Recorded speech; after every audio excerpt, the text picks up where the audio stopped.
PM किसान योजना को आसिला नुआ नियम तो पीएम किसान योजना रे लागिला नुआ नियम जदि एई नियम न मानुचंती आपनकर भी किसान टंका अटकी जिवो बहुत सारा चाषींकर विथ हेल्ड हेगी अछि टंका मिलुनी आपनकर भी अटकी जिवो आपनको टंका मिलिबोनी। तो बर्तमान मु पीएम किसान योजना ऑफिशियल वेबसाइट सॉरी बर्तमान स्क्रीन रिकॉर्डिंग फास्ट ऑन कर दोची। तो देखो स्क्रीन रिकॉर्डिंग ऑन हो जाइए पीएम किसान योजना ऑफिशियल वेबसाइट ओपन करुच्ची। तो ओपन कर सारा परे आपण मान तळु मु स्क्रॉल करी तळु स्क्रॉल करे एटी देखि पारथुबे जे 23तम किस्ती मिलिथिला केबे जून 20 जून ले मिलिथिला तेनु 24तम किस्ती आपन को मिलिबो अक्टोबर रे का प्रति 4 मास रे गोटे किस्ती मिले ठीक अछि। एटी 6000 टका आपण माने पाउचंती तीनटा किस्ती रे किंतु ए जो नुआ नियम जदि न मानचंती सेमानकर पैसाटी अटकी जे बहुत सारा लोकंकर पैसा अटकी जे मु देखौची ताबी जे देखबे जो इंपोर्टेंट नोट एटी देखंतु जो लेखा आइची से जो माने 1/2/2019 परे जमी निज नार करछन सेमानकर टंका अटकी जाइछि विथ हेल्ड रखा जाय सेमानकु फार्मर्स जो माने गोटे फैमिली दी 3 जन लोक बेनिफिट उठौतले कि स्वामी स्त्री उभय बा अलगा लोक सेति ताको मध्ये विथ हेल्ड रखा जाय फील्ड वेरिफिकेशन बेले परे समान जो योग्य विवेचित हेले पैसा मिलिबो। तेन कथा रहउछि आपण माने करंतु नो योर केवाईसी प्रोसेस। तो बर्तमान जो केवाईसी करा जाइछि बर्तमान इंग्लिश रो हमें देखिबा तो बर्तमान जो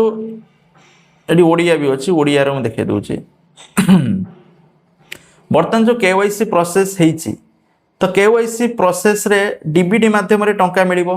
ठीक अछि।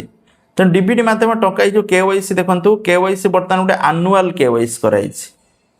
एनुअल केवाईसी माने वार्षिक केवाईसी प्रति वर्ष केवाईसी करिया पई पड़ियो कारण बहुत सारा चाषींकर मृत्यु होउची तापरे टंका के हाथ होउची ग्यारंटी नै तेणु सेति पई वर्ष प्रति वर्ष ई केवाईसी हो जदि आपण माने ई केवाईसी कटि जाइछि ई केवाईसी करिवे प्रति वर्ष चेक करिवे केवाईसी कटि जाइछि जदि कटि जाइछि केवाईसी करिवे जदि करिवे थरे तो करथिली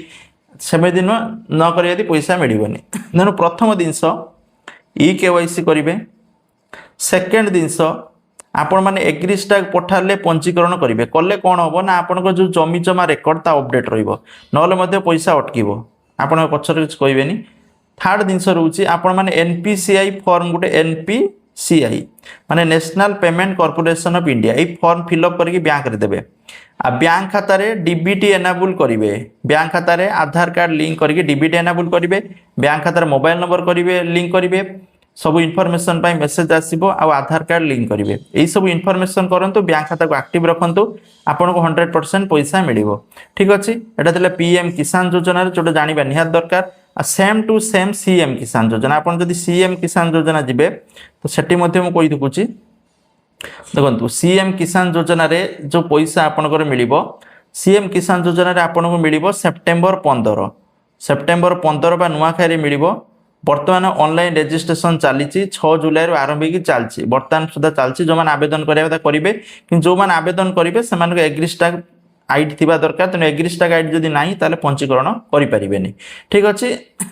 तेनु टंका मिलिबा पूर्व एठी मध्ये आपण माने ई केवाईसी स्थिति जांच करिवे देखंतु टिके तळु को जिवे एठी देखंतु पूर्वरु पंजीकृत स्थिति जांच करंतु ई केवाईसी रे स्थिति जांच करिया पई परामर्श दिया जाउची जो माने ई केवाईसी स्थिति जांच करि नांती से माने ई केवाईसी स्थिति जांच करन जदि ई केवाईसी कटि ई केवाईसी करंतु बैंक खाता को एक्टिव रखंतु main important minimum balance maintain करंतु ठीक अछि जा फल रे आपन को ठीक भाबरे पैसा मिलि परिबो। एथिले इन्फॉर्मेशन थैंक यू जय जगन्नाथ।